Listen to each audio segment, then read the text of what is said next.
In the blistering heat of July 1518, the streets of Strasbourg became a stage for one of history's most chilling mysteries.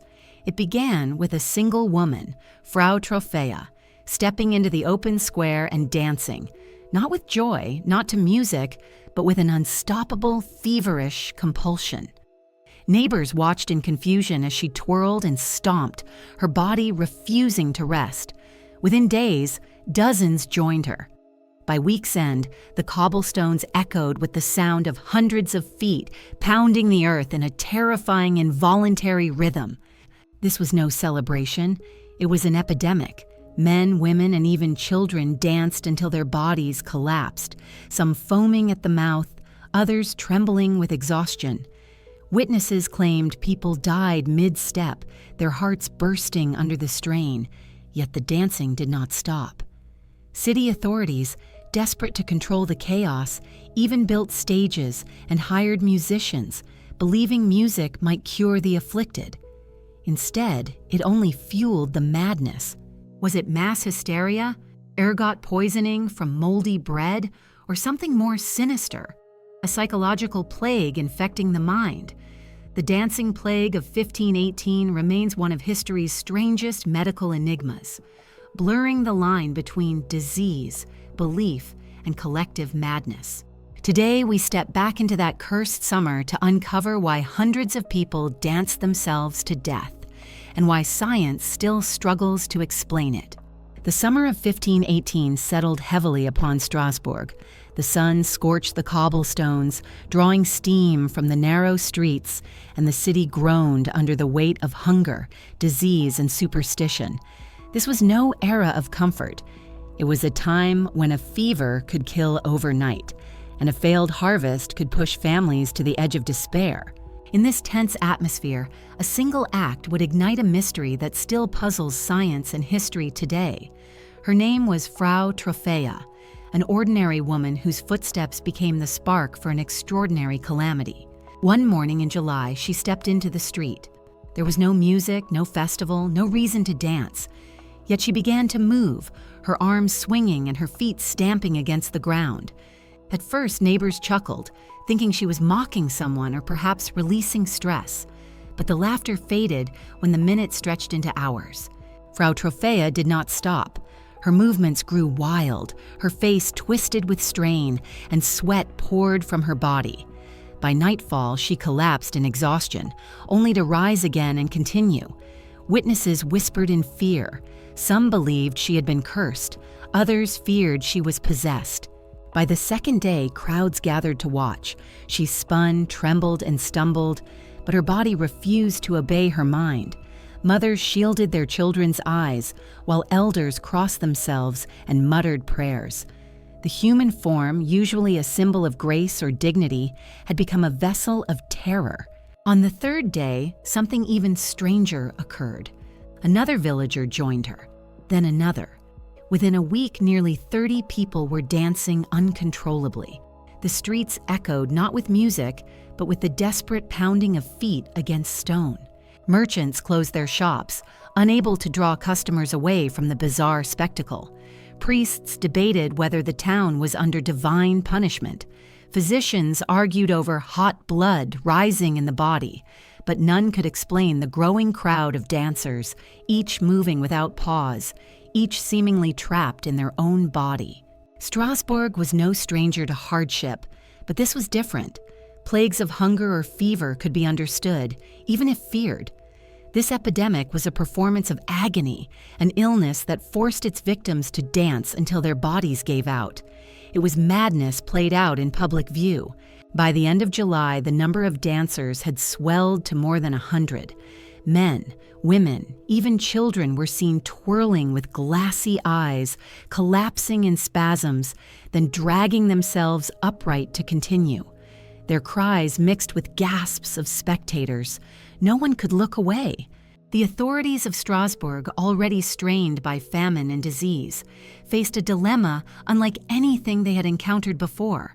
If this was a curse, could prayer lift it? If it was an illness, could medicine cure it? And if it was madness, could it spread further? Unwittingly, Frau Troffea had opened the gates to one of history's strangest epidemics. Her solitary steps on a July morning became the drumbeat of a nightmare that would haunt Strasbourg for months, an echo across centuries. What began with one woman soon spiraled into a spectacle that consumed the city. Within days of Frau Troffea's first dance, the sickness of movement spread like fire across the neighborhoods. By the second week of July, dozens were seen staggering through the streets, their bodies jerking in unnatural rhythm. Eyewitnesses described the dancers as trapped inside their own flesh. Their eyes were vacant, their mouths muttered prayers or screamed in pain, but their feet would not stop pounding. Some spun in circles until they collapsed. Others shook violently on the ground, only to rise again, compelled by an unseen force. By now, fear had overtaken amusement. Families dragged relatives indoors, hoping confinement would break the spell, but most slipped away and returned to the mob of dancers. Husbands begged wives to stop. Mothers clutched children who tore themselves free to continue the relentless motion. The streets of Strasbourg became a theater of horror.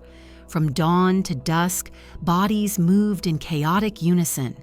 When the church bells tolled, no one listened. When merchants called, no one answered. The rhythm of daily life had been replaced by the rhythm of collapse. Exhaustion claimed many. Some dancers foamed at the mouth, others screamed of visions, saints, demons, or burning fields.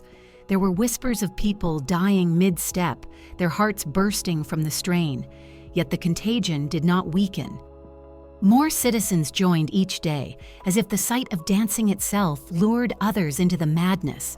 By mid-July, city records suggest that between 50 and 100 people were afflicted. Their bodies clogged bridges, markets, and alleys. The sound of feet slapping stone echoed through the city day and night. For many citizens, sleep became impossible. The cries and pounding of dancers invaded even their dreams. Doctors were summoned, but their remedies, bloodletting, ointments, herbal concoctions, failed. Physicians argued that the dancers suffered from overheated blood and needed to move until the excess burned away. Ironically, this advice only prolonged their torment. The church, too, searched for answers.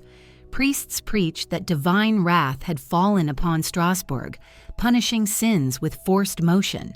Some called for processions of repentance, others for exorcisms. Fear and superstition swirled, fueling panic instead of relief. Meanwhile, the dancers themselves became symbols of dread. Markets emptied as citizens avoided crowded squares. Travelers passing through spoke of a cursed city where death lurked in the form of uncontrollable motion. Even neighboring towns began to whisper of contagion, unsure if the madness might spread beyond the city walls. By the third week, officials recorded as many as 200 afflicted souls. Entire families were touched by the plague. Strong men staggered like marionettes, their muscles tearing under the strain. Women collapsed in doorways, their bodies twitching as if seized by invisible strings. The spectacle grew too large to ignore. Strasbourg was paralyzed, not by silence, but by endless movement. The city council convened, desperate to regain order. Their decision to allow and even encourage the dancing would soon deepen the nightmare. The Council of Strasbourg was no stranger to crisis. They had faced famines, fevers, and floods, but the sight of hundreds dancing themselves toward death was unlike anything in memory. By late July, the city fathers convened inside the stifling chambers of the town hall, desperate for a plan. Reports flooded in. Dancers collapsing in markets, clogging bridges, disrupting trade. Merchants demanded protection. Priests warned of divine punishment. Physicians spoke of hot blood boiling inside the body. Each group shouted solutions, yet none could halt the pounding rhythm that echoed through every street. Finally, the council settled on a decision that would astonish later historians. They would not stop the dancers. Instead, they would give them room to move. Officials believed that the only cure was to let the madness burn itself out. A stage was built in the city square. Musicians were hired. Drummers, pipers, and fiddlers filled the air with sound. The logic was simple. If the dancers needed to exhaust themselves, music would drive them to completion. But what was meant as treatment quickly became spectacle. Crowds gathered to watch the eerie scene. Scores of dancers filled the stage, their bodies jerking in grotesque rhythm, accompanied by tunes meant for joy, but now twisted into dirges of torment. The air smelled of sweat and blood. The cobblestones were stained with vomit. Still, the music played. For a moment, the authorities believed their plan worked. The afflicted moved faster, the frenzy rose, and some collapsed in utter exhaustion.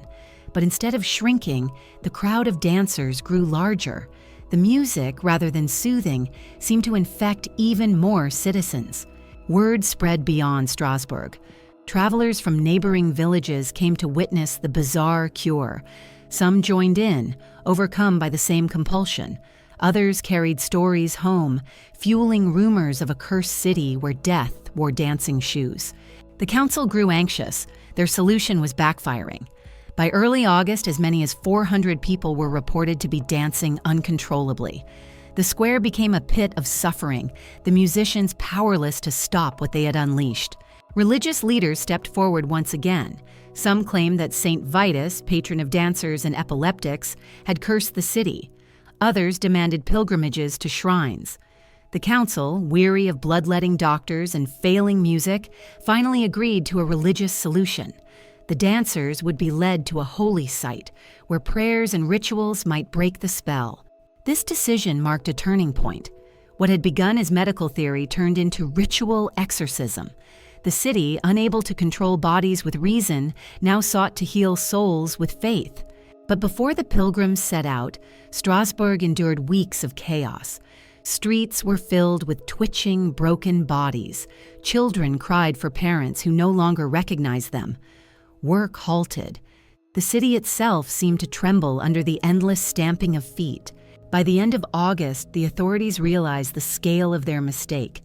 Their attempts to manage the outbreak through music had turned a crisis into a catastrophe. The only hope now lay in the hands of priests, relics, and prayer. Strasbourg's physicians faced a riddle unlike any in their books. In the early 16th century, medicine rested on the ancient teachings of Galen and Hippocrates.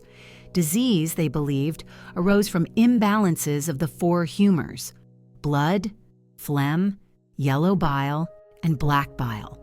If someone danced uncontrollably, the explanation must be hidden in these fluids.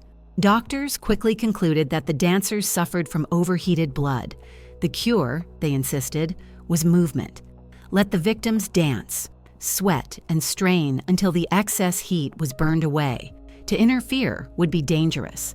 Thus, physicians reinforced the council's decision to encourage more dancing, not less. Yet this theory crumbled under the weight of reality. Far from healing, the afflicted grew weaker. Their bodies broke down under the punishment. Still, doctors clung to their logic, prescribing music, open spaces, and endurance.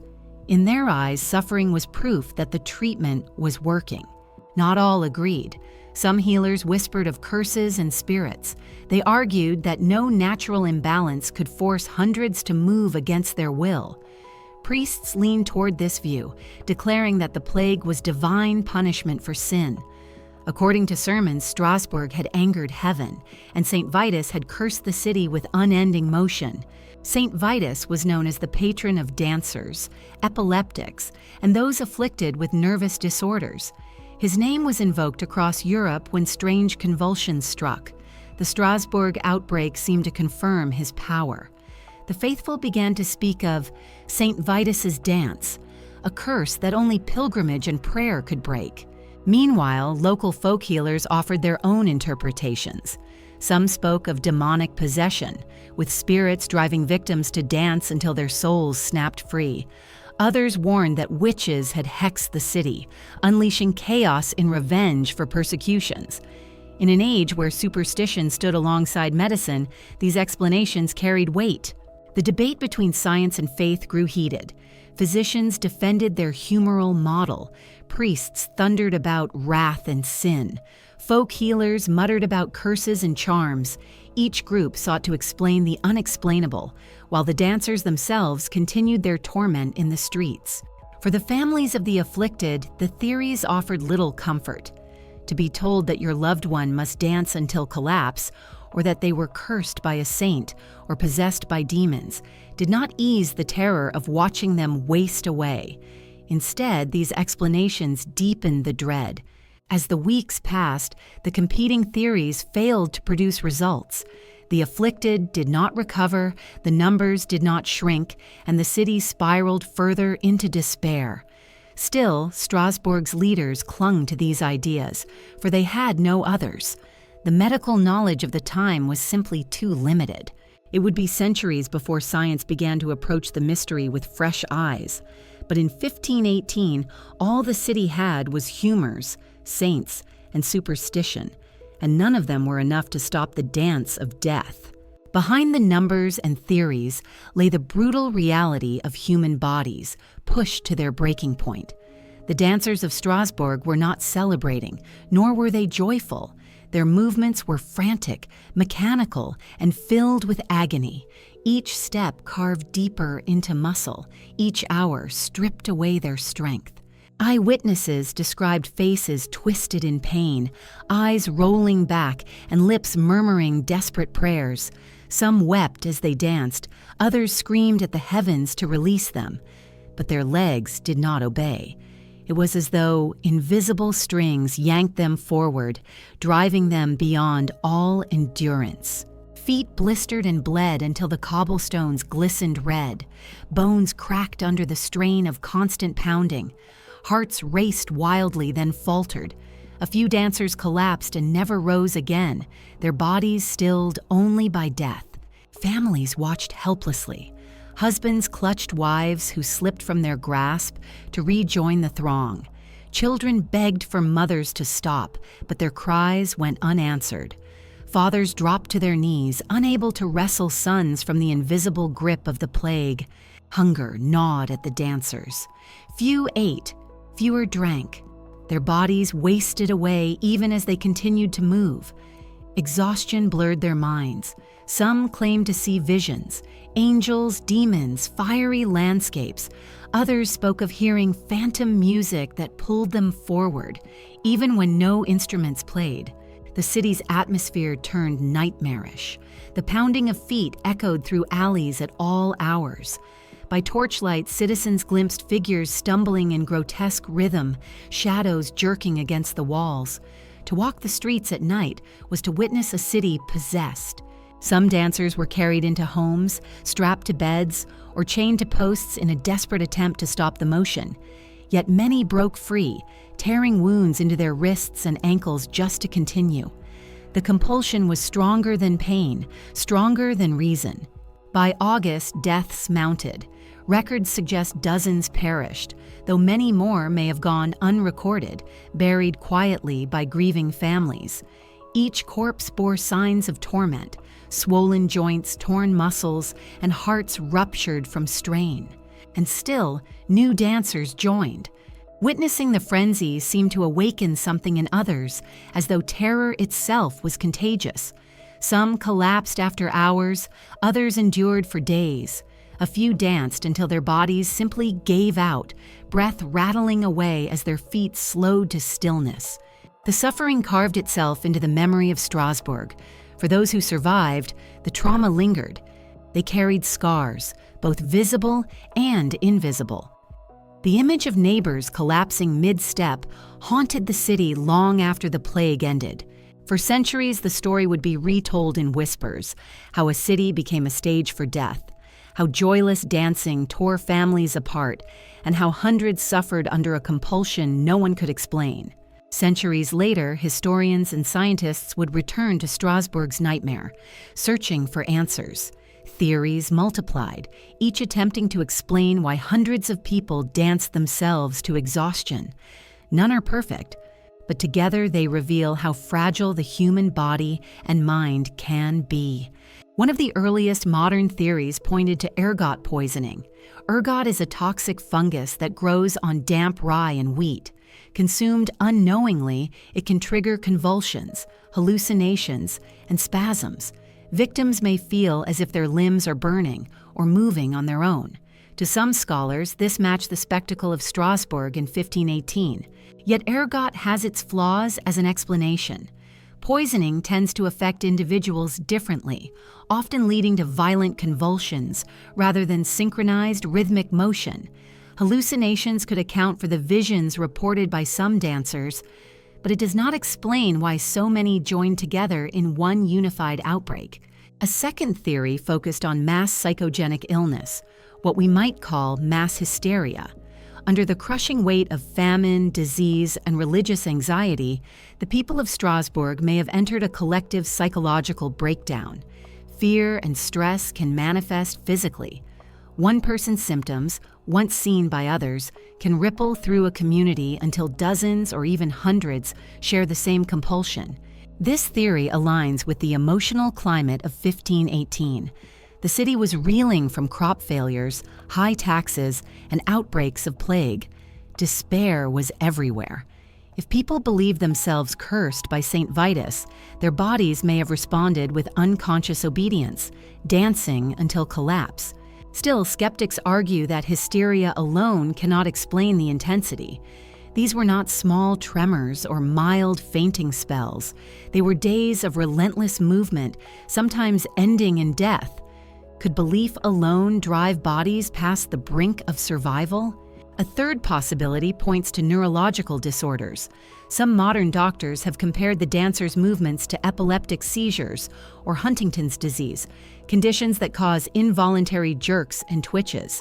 If an environmental toxin or infection swept through Strasbourg, it might have triggered widespread neurological disruption. But again, questions remain. Epilepsy and similar disorders usually affect individuals, not entire neighborhoods simultaneously. For a whole city to convulse in rhythm stretches, medical plausibility. Some historians combine these theories. Perhaps ergot poisoning and hysteria worked hand in hand. The fungus may have seeded hallucinations, while collective fear amplified the compulsion to dance. The blend of physical toxin and psychological contagion could explain why the outbreak was so intense and so widespread. And yet, no theory fully closes the case. Even today, the dancing plague resists simple classification. Was it poison, madness, or something else entirely? A lost phenomenon we no longer see because society has changed. What is clear is that the human mind and body are not separate. Stress can cause real illness. Belief can shape flesh. And in Strasbourg, in that summer of 1518, something fused mind and body into a deadly rhythm that no one could resist. The mystery endures not because we lack options, but because each option explains part of the story, never the whole. And perhaps that is the true lesson. The body can betray, the mind can deceive, and together they can create horrors that feel almost supernatural. The dancing plague of 1518 is often described as one of the clearest examples of collective madness. To modern psychology, it reveals how fear, belief, and environment can merge to overwhelm the body itself. Strasbourg, in that summer, was primed for hysteria. The city was battered by crisis. Harvests had failed, hunger stalked households, and plague still lingered in memory. People lived under constant stress. In such conditions, even a single unusual event could trigger mass panic.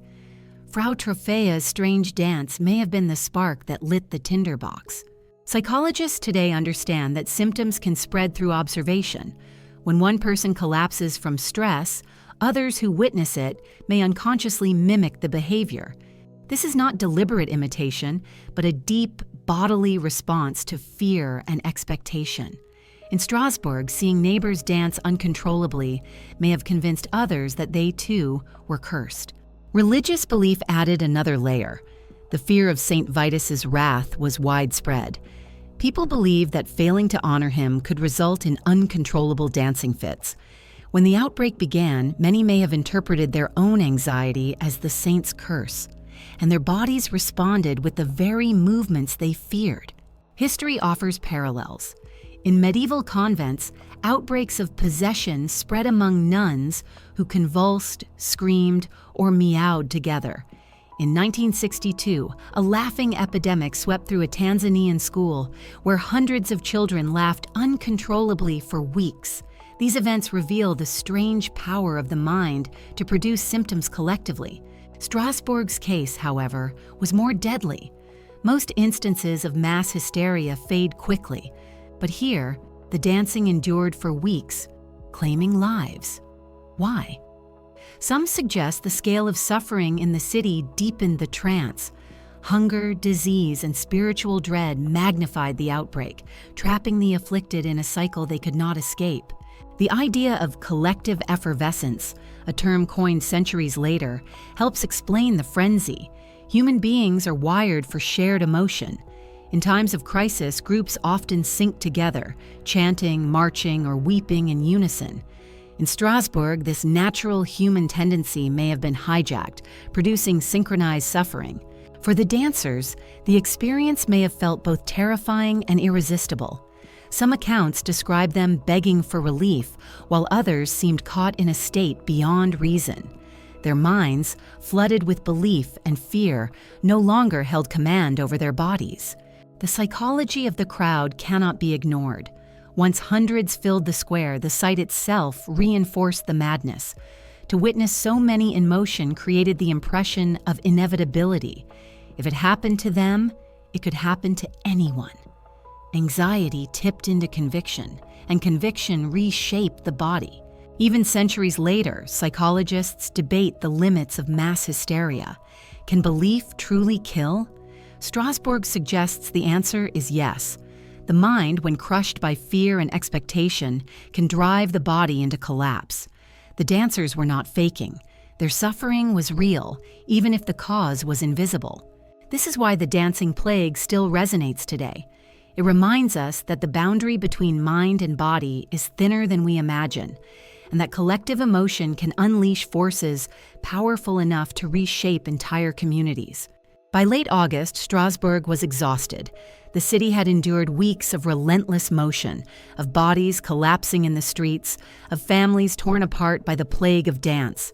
The council, realizing that music and stages had failed, turned fully to the church for salvation.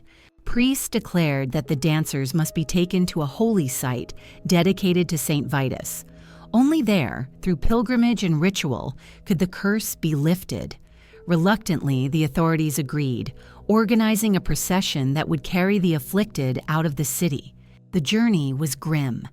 Dancers were herded along roads, some staggering, some crawling, others supported by relatives. Their feet were raw, their clothes torn, their eyes vacant. Yet even on the road, many continued to twitch and stumble in rhythm, as if the compulsion could not be left behind. At the shrine, priests performed blessings and offered relics of the saint. The afflicted were led around the altar, sometimes barefoot, their bleeding feet leaving marks upon the floor. Ritual prayers filled the air, mingling with groans of the tormented. Slowly, accounts say, the frenzy began to diminish. Some collapsed in final exhaustion. Others, after days of ritual, found their movements easing. Whether it was faith, fatigue, or the natural course of the illness, the plague gradually loosened its grip. By September, the number of new dancers dwindled. The city, once filled with the pounding of endless feet, grew quiet. Markets reopened. Families returned to their routines, though many carried scars, physical and emotional, that would not fade. Strasbourg did not forget. The outbreak left a wound on the city's memory, a reminder of how fragile order could be. For months afterward, citizens tread cautiously, wary of signs that the dance might return. But slowly, life stitched itself back together. The epidemic faded not with a dramatic cure, but with exhaustion, ritual, and time. Like a storm that passes after wreaking havoc, it left devastation in its wake, then slipped back into mystery. For the survivors, the silence was almost eerie. After so many weeks of sound and motion, the stillness of Strasbourg felt unnatural. Yet it was in that silence that the city began to heal. The dancing plague of 1518 did not vanish from memory. In Strasbourg, it became a story retold for generations, a warning, a mystery, and a scar upon the city's history. Parents whispered it to children as a reminder of divine wrath. Chroniclers etched it into manuscripts, ensuring it would outlive those who danced. Over time, the story spread beyond Alsace. Travelers carried it across Europe, where it mingled with other tales of strange outbreaks. Soon, St. Vitus's dance became a phrase synonymous with uncontrollable motion, invoked whenever spasms or convulsions struck. The legend transformed into folklore, its details shifting with each retelling. Artists and writers seized upon the imagery. Engravings depicted crowds writhing in the streets, tormented by invisible strings. Later painters imagined the epidemic as a macabre festival, half dance and half funeral. For centuries, the image of people dancing to death haunted European imagination. The event also shaped medicine. Though doctors of the 16th century could not explain it, later scholars returned to the case, debating whether it was poison, hysteria, or neurological illness. Each new theory reflected the science of its era, making Strasbourg a touchstone for the evolving study of mind and body. Psychologists use the story as a case study in collective behavior. Could fear truly manifest as physical illness? Could entire communities break under shared belief? The Strasbourg outbreak became an early example in textbooks exploring mass psychogenic illness. The plague also echoed in popular culture. Even today, the phrase dancing plague stirs curiosity online, inspiring documentaries, novels, and even music. Its strangeness captivates because it blurs the line between science and the supernatural, between medicine and myth. For Strasbourg itself, the memory is both shame and fascination. Some records were carefully preserved, others quietly buried. The city, once terrified of the curse, now carries it as a peculiar badge of history, a reminder of a time when reason faltered and bodies betrayed their owners. The legacy of 1518 lies not only in what happened, but in what it reveals about humanity. It shows how fear, hunger, faith, and despair can merge into forces powerful enough to reshape reality. It teaches that medicine, while advanced, must still wrestle with mysteries that transcend neat categories. And perhaps most importantly, it endures because it strikes a chord even in the modern world. We may not fear St. Vitus today, but we know the weight of anxiety, the toll of stress, and the strange ways the body mirrors the mind. Strasbourg's story reminds us that madness is not confined to individuals. It can grip entire societies. The summer of 1518 has long since faded into history, but the footsteps of Strasbourg's dancers still echo. Their ordeal was more than a medical mystery. It was a mirror held up to humanity, showing how fragile our bodies and minds can be when tested by fear, hunger, and belief. The dancing plague reminds us that illness is not always visible.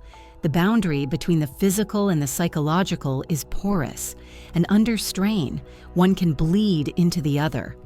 What the people of Strasbourg endured was as real as any fever, even if its source lay partly in the mind. It also warns of the power of collective emotion. Humans are not isolated creatures. We feel together, grieve together, panic together. In 1518, this shared vulnerability turned lethal. Today, though we may not dance ourselves to death, we still see echoes of mass contagion in waves of anxiety, rumor, and fear. Strasbourg's tragedy also underscores the limits of knowledge. The doctors, priests, and rulers of the time all sought answers, yet none could solve the puzzle. Even now, with modern science, the outbreak resists a single explanation. Sometimes history refuses neat conclusions, and perhaps that is why the story endures. It fascinates because it sits on the edge of reason, half medical case, half myth. It forces us to confront questions about control over our bodies, our communities, and the forces that shape both. When we imagine those hundreds of dancers sweating, weeping, and collapsing under an invisible command, we are reminded of our own vulnerabilities. The mind can deceive, the body can betray, and when both falter together, the result can be as terrifying as any plague of blood or fever. Yet there is also resilience in this story. Strasbourg did not vanish. Families mourned, the city healed, and life went on. The silence that followed the frenzy was heavy, but it allowed people to rebuild. Out of horror came endurance. Today, the dancing plague remains less a solved mystery than a warning tale. It tells us that in moments of crisis, belief and fear can shape reality, and it leaves us with a haunting question. What hidden forces in our own age might still have the power to sweep us into collective madness? The dancers of Strasbourg cannot answer.